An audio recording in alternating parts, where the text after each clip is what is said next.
Eran las 7:15 de la mañana cuando escuché el sonido que ya conocía de memoria. No era el timbre, nunca era el timbre. Era el rasguido metálico de una llave entrando en la cerradura de mi propia puerta, seguido de ese giro lento, casi ceremonioso, como si quien lo hacía quisiera anunciar su llegada con el ruido en lugar de con un aviso previo. La puerta se abrió, y Cecilia entró al apartamento con la misma naturalidad con la que entra alguien a su propia casa. Llevaba en las manos una bolsa de tela verde con el logo del mercado del barrio, y en la cara esa expresión que yo ya había aprendido a descifrar, una mezcla de satisfacción propia y condescendencia apenas disimulada. Yo estaba en la cocina, de espaldas a ella, terminando de preparar mi café. Sabía que estaba ahí. Lo supe desde el momento en que escuché la llave, pero no me moví. Seguí midiendo el agua, ajustando el fuego, con la misma calma con la que realizaba cualquier otro procedimiento de rutina. «Buenos días», dijo ella desde la entrada, sin esperar que yo la invitara a seguir. «Traje unos tomates del mercado, los que a Rodrigo le gustan.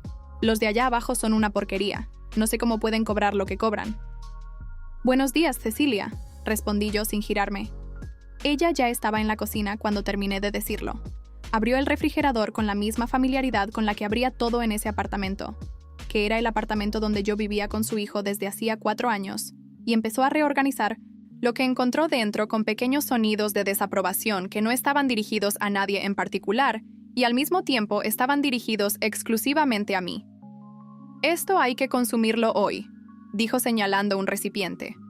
«Y esto ya está para tirar». Sacó una bolsa de espinacas y la examinó con el ceño fruncido, como si fuera una pieza de evidencia. «Está bien, Cecilia, gracias». Rodrigo bajó 10 minutos después, todavía poniéndose la corbata, y cuando vio a su madre en la cocina se le iluminó la cara con esa sonrisa particular que yo nunca lograba producir en él a esa hora de la mañana. Se besaron en la mejilla. Ella le preguntó si había dormido bien. Él dijo que más o menos, y entonces los dos comenzaron a hablar sobre una prima de él que se casaba el mes siguiente, sobre el regalo, sobre si el lugar elegido era apropiado o no, y yo seguí ahí, de pie frente a mi taza de café, escuchando una conversación en la que mi participación no había sido solicitada. No era la primera vez. No era la 10ª. Era simplemente otro martes. Lo que Cecilia no sabía, lo que ninguno de ellos sabía, es que yo llevaba mucho tiempo observando. No con rencor, o al menos no con el tipo de rencor que nubla el juicio y lleva a cometer errores. Lo hacía con la misma atención metódica con la que había aprendido a observar todo en mi vida, tomando nota, registrando patrones, entendiendo estructuras. Era una habilidad que había desarrollado a lo largo de años de trabajo, en ambientes donde equivocarse en la lectura de una situación podía tener consecuencias reales. Y en ese apartamento, en esa cocina, con esa mujer que entraba sin tocar y reorganizaba mi refrigerador mientras yo sostenía mi taza, estaba ocurriendo algo que yo entendía perfectamente, aunque nadie esperaba que yo lo entendiera. Me estaban borrando. No de golpe, no de manera dramática. Así no funciona. Funciona poco a poco, con pequeños gestos acumulados, con conversaciones que ocurren alrededor de uno sin incluirlo, con decisiones domésticas tomadas por otros sobre espacios que son tuyos. Funciona con una suegra que tiene llave de tu casa porque es más cómodo así, y con un marido que ve eso como un gesto de afecto familiar y no como lo que es, una declaración de jerarquía. Cecilia Montoya de Vargas era directora de un colegio privado en el norte de la ciudad. Había enviudado 12 años atrás, y desde entonces había construido una identidad basada en 2 cosas: su posición en esa institución y el control sobre su único hijo. Era una mujer inteligente, eficiente y completamente convencida de que su manera de ver el mundo era la correcta. Había aceptado nuestra relación con reservas que nunca verbalizó directamente, pero que se hacían evidentes en cada conversación sobre el futuro de Rodrigo, en cada pregunta sobre mis planes concretos, en esa forma particular que tenía de mirarme cuando yo hablaba sobre mi trabajo, como si estuviera calculando cuánto tiempo más iba a durar. Rodrigo, por su parte, era un hombre que quería genuinamente a las 2 mujeres de su vida y que había elegido, de manera quizá inconsciente, resolver ese conflicto no tomando partido nunca, lo cual significaba, en la práctica, que siempre terminaba tomando el partido de su madre, porque la pasividad tiene un efecto específico cuando la jerarquía ya está establecida. Yo me llamaba Paula. Paula Sáenz, y había cometido, según los estándares de Cecilia y de buena parte del círculo social de esa familia, el error de no provenir del lugar correcto. Mi madre había sido costurera. Mi padre había trabajado en una empresa de distribución de materiales de construcción.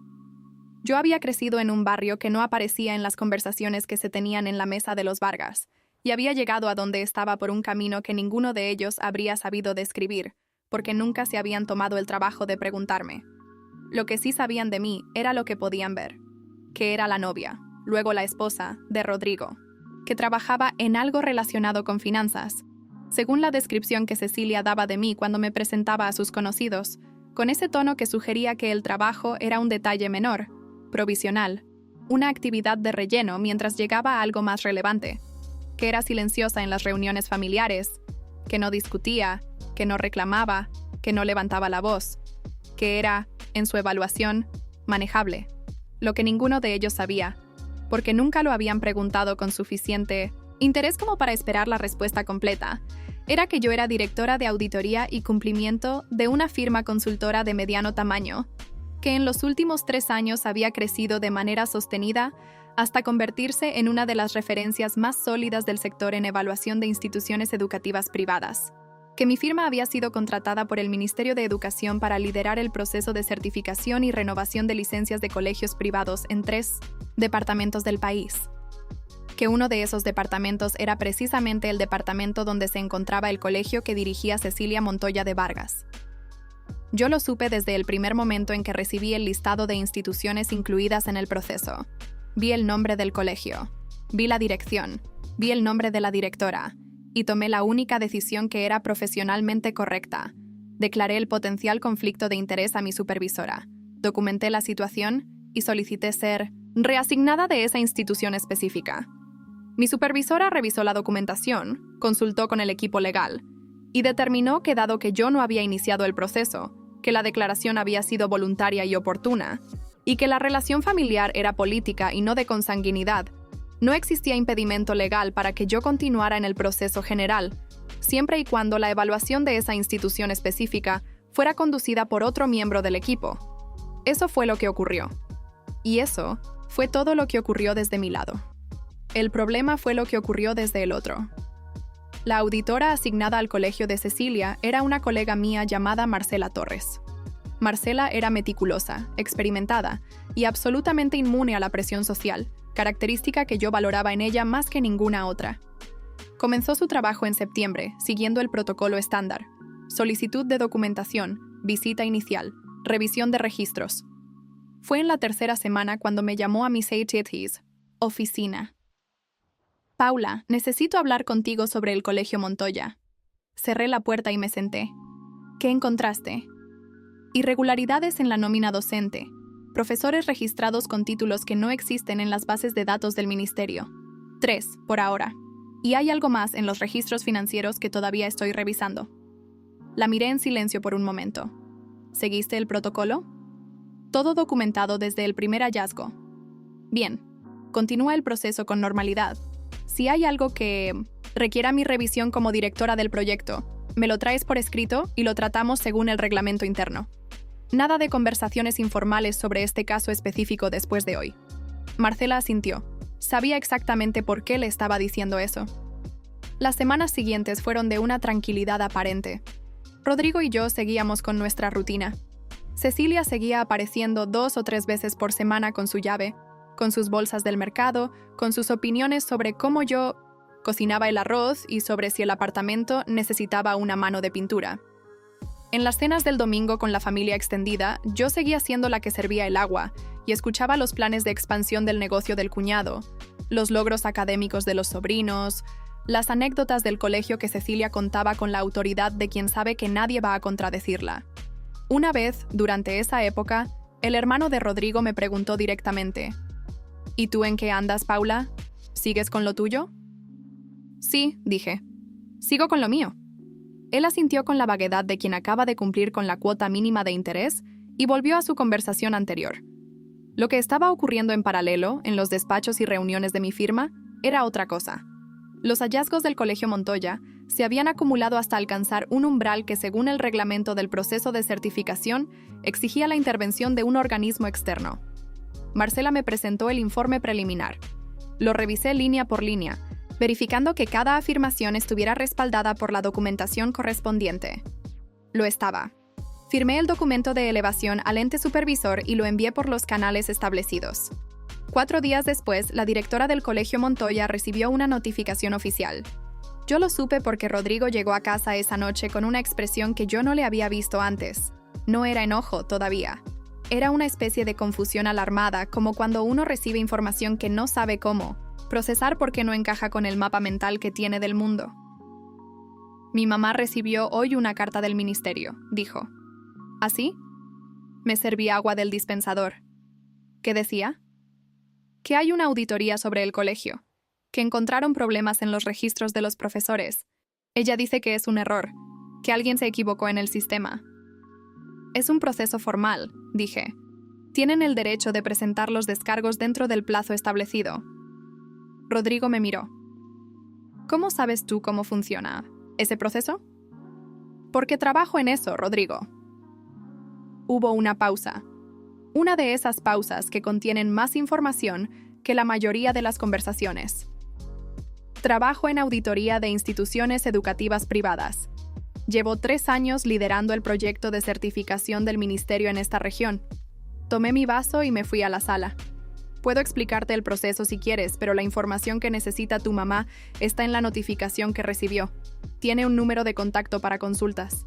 Rodrigo no dijo nada más esa noche. Cecilia llamó al día siguiente. Yo no contesté.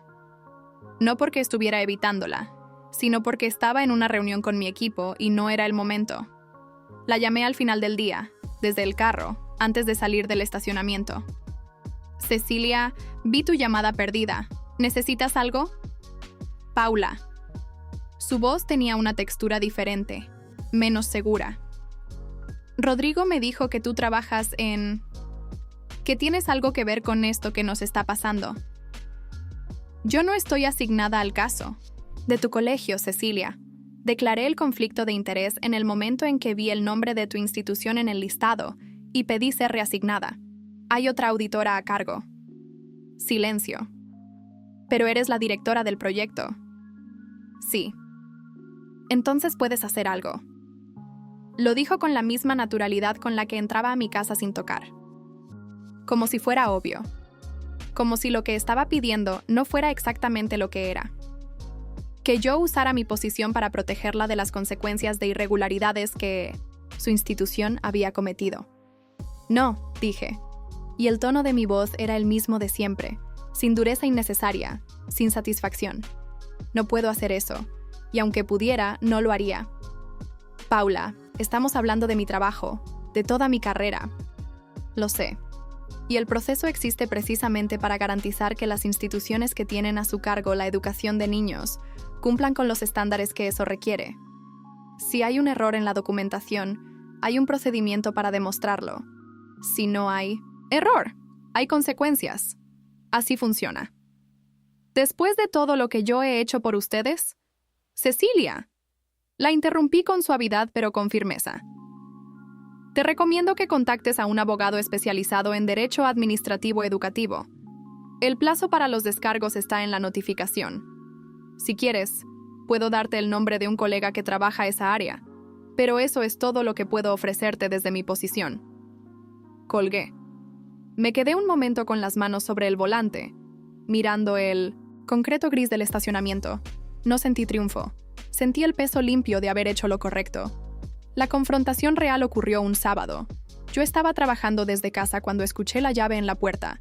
Era la primera vez desde que comenzó todo este proceso que Cecilia aparecía sin previo aviso, y algo en el sonido de sus pasos por el corredor era diferente, más rápido, más cargado. Rodrigo estaba en el cuarto. Yo salí a la sala. Cecilia entró con la bolsa en la mano, pero esta vez no. Fue a la cocina. Se paró frente a mí y me miró con esa intensidad que yo reconocía de las personas que han estado preparando un discurso y finalmente tienen la oportunidad de darlo.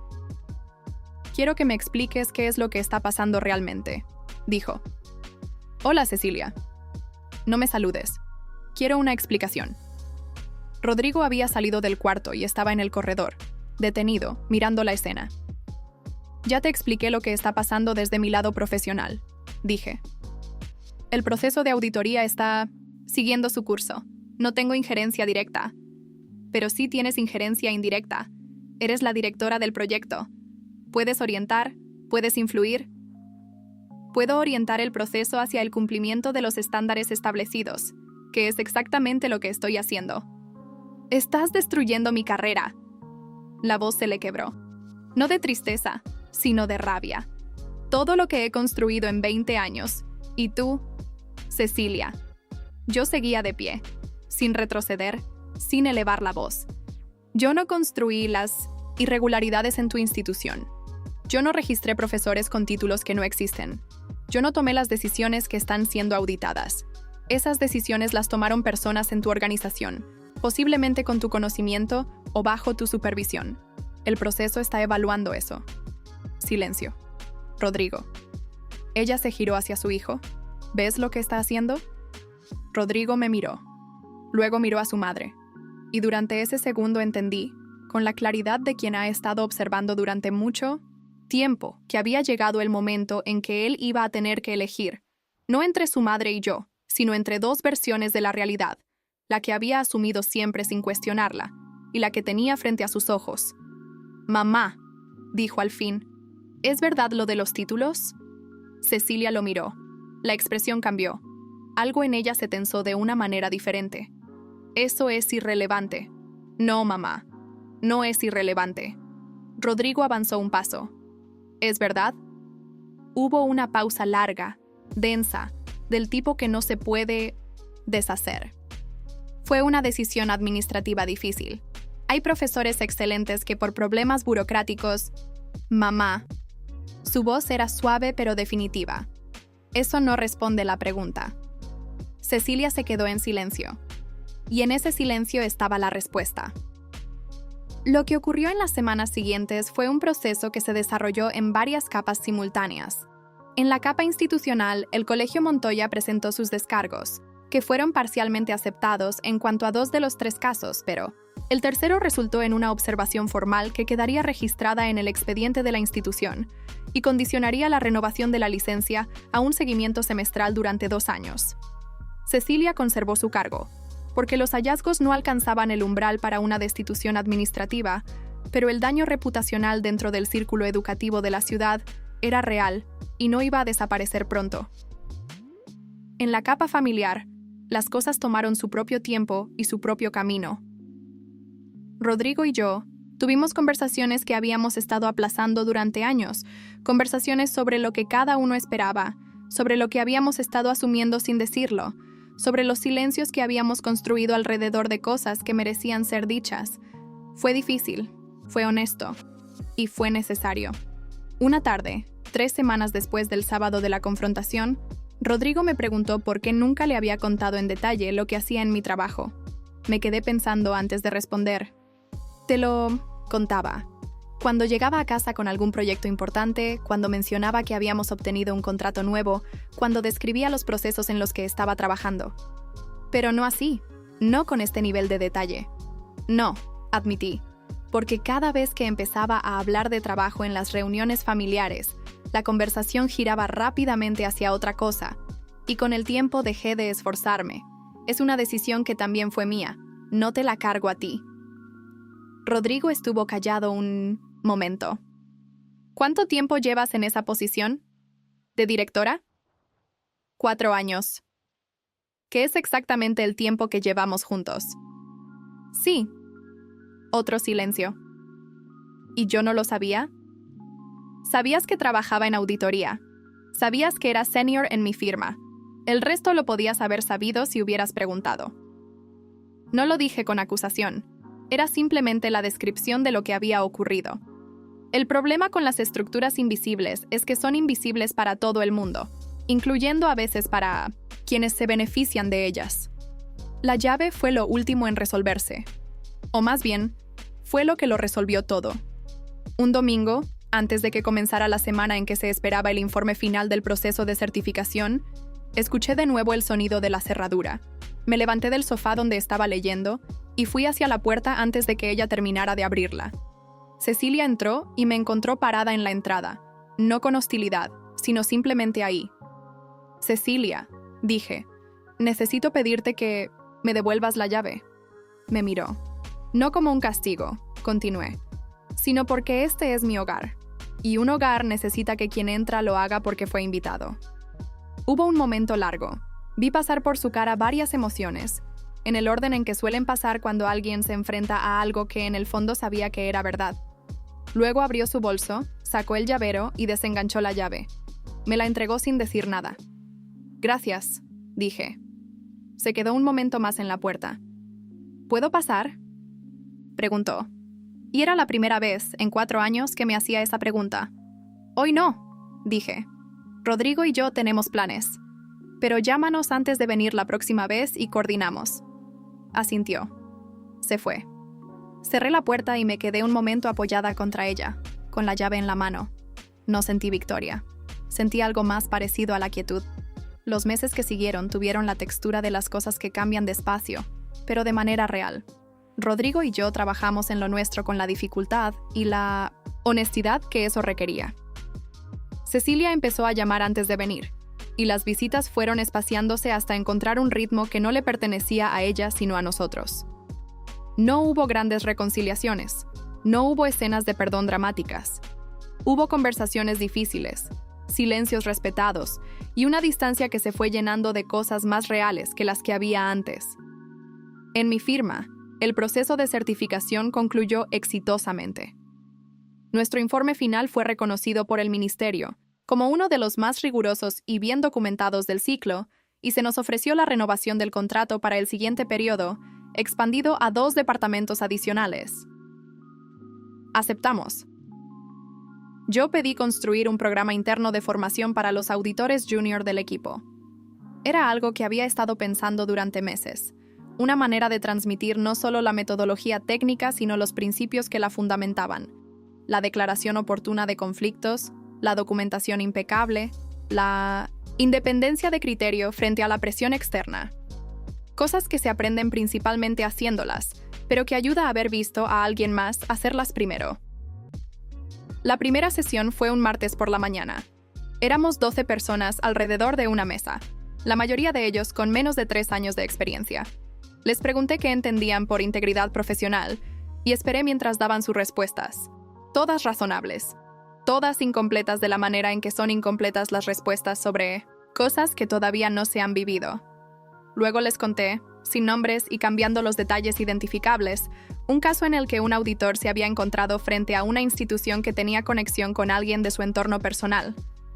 Cómo había declarado el conflicto. Cómo había sido reemplazado en esa asignación específica. Cómo había continuado en el proyecto con una distancia profesional que no era frialdad, sino exactamente lo contrario: el respeto que se le debe al proceso y a las personas, que dependen de que ese proceso funcione bien.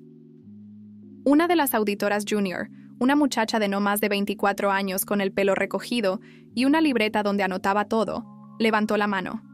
¿Y no fue difícil cuando la institución era de alguien cercano a usted? La miré. Pensé en el rasguido metálico de una llave que no era mía, pero que abría mi puerta. Pensé en las bolsas del mercado depositadas en mi cocina sin que nadie me preguntara. Pensé en años de reuniones familiares donde yo había servido el agua y escuchado cómo otros describían mi trabajo con una vaguedad que era en realidad una forma de borrarlo. Sí, dije. Fue difícil. ¿Y cómo lo manejó? Haciendo exactamente lo que el protocolo indicaba. No porque el protocolo fuera más importante que todo lo demás, sino porque cuando el protocolo está bien diseñado, hacer lo correcto y hacer lo que el protocolo indica son la misma cosa. La muchacha anotó algo en su libreta. Los demás también. Hay una cosa más, dije, que el protocolo no puede enseñarles, pero que vale la pena que escuchen. Cuando están frente a una situación de conflicto, la tentación más peligrosa no es actuar en beneficio propio. Es convencerse de que no está ocurriendo nada. Normalizar la irregularidad porque tiene un nombre familiar, porque ha estado ocurriendo durante mucho tiempo, porque nadie más parece incomodarse. Esa normalización es la verdadera amenaza a la integridad. Aprended a identificarla antes de que se vuelva invisible. Nadie, Habló por un momento. ¿Preguntas?, dije. La sala se llenó de manos levantadas. Afuera, la mañana continuaba con su propio ritmo indiferente. Yo tenía una reunión a las 11, un informe que revisar antes del almuerzo y una llamada pendiente con el equipo del nuevo departamento donde íbamos a comenzar el próximo ciclo de auditorías. El trabajo era el mismo de siempre, vasto y detallado, y exigente de la manera en que son exigentes las cosas que importan. Y mi puerta, cuando yo llegara a casa esa tarde, estaría cerrada con llave, con mi llave.